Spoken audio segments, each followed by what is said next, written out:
How does this work for you? Let's just talk about this a little bit. One is that we do come off the path. We make poor decisions in some area of our life, and we end up just like I'm using GPS. So we're like in an automobile, and we got lost. We're not on the map any longer. We're not heading toward the destination. Fortunately, the way this works, in my experience, and people that I talk to, I think, so I'm going to call it even a universal thing because I've heard this, so many people describe it this way, is that when we get off the path, it's like there's GPS when we're on this conscious journey, because that divine within guides us right back to the path. So mistakes won't ever hurt us too bad. We can get off the path and in mud and even hit a tree and the car can get damaged where I'm staying in car metaphor.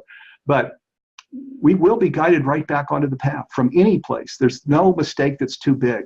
There's no a divorce, a work situation, financial loss, ruin, a health, cancer, even all the way to the point of a death certificate that doctors are delivering. From all of these places, I've heard story after story and experienced how we just come right back into good health and well-being and flourishing.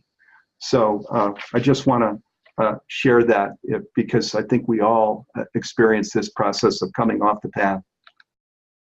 Obstacles being removed from our path is part of this, and there's amazing things that have happened.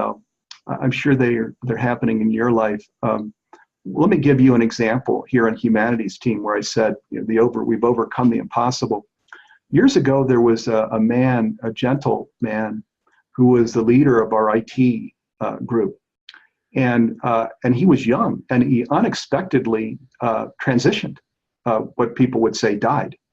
And he was running our whole IT department. Well, right at that time, a friend from the past shows up who's just very skillful at IT, and to come in and run everything for us externally for a while until another leader picked it up and who runs it internally now. As well, there was a moment in time where we're a nonprofit and we ran out of funds and their salaries for the team here. And right at that time, a program surfaces with a leader instructor that provided the financial sustenance and income and nurturing for the organization to continue. These are two of hundreds of miracles that have happened, where big obstacles have been removed from our path. So it's service, not sacrifice. And in the old world, it was often sacrifice, right? Because we're unconscious, so we're not really aware of our place in the world. And we're often working for a company that's just after this quarter-over-quarter growth. It's very taxing, very challenging. It's not very nurturing at all, which is sacrifice, really, in the way that we're living. Now, on this conscious journey, it's service. Now we're aligning with the divine, what we're being called to, these goals and objectives, what we're attracted to metaphysically. It's all a part of this divine plan, which is our conscious journey. So it's service, not sacrifice. And that means then that these opportunities for new prosperity are surfacing. That's part of what it is to be on a conscious journey. So the financial sufficiency, even if we have to build toward it, because oftentimes in the conscious world, there are, right livelihood can be light. So it doesn't often happen like right away where all of the financial sufficiency is there, but usually you'll build toward it and it can become a reality. First, it becomes sustainable, then it becomes flourishing. That's our process in Humanities Team. And of course, prosperity isn't just financial. It's a new prosperity, which includes this grace and peace and blessing and beauty, and just this whole way of living that is really quite prosperous. So coming into our true power through the co-creation process, this is what it means to be in flow, to be in the zone, to be in co-creation, to be in guidance, is we do this power that's operating through us. It doesn't come from us. It operates through us, where source, the divine, the one mind, is actually working through us.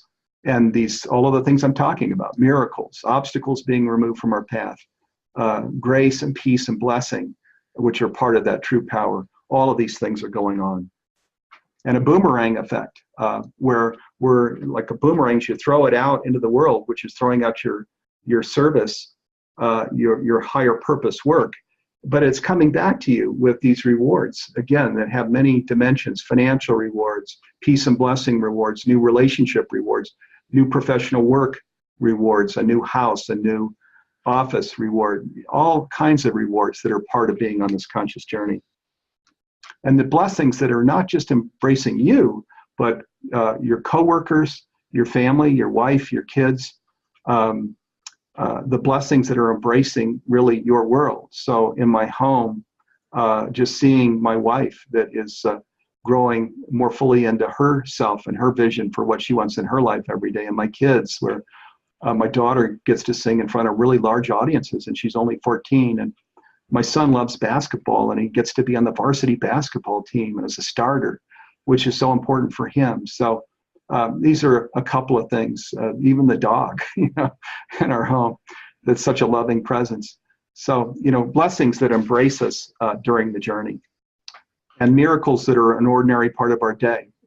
I covered this during the free online events, that our sandbox is not the ordinary; it's the super ordinary. We just come to expect miracles as part of our daily work. Things are going to happen and show up that the divine or one mind are bringing in to support us in the work that we're doing.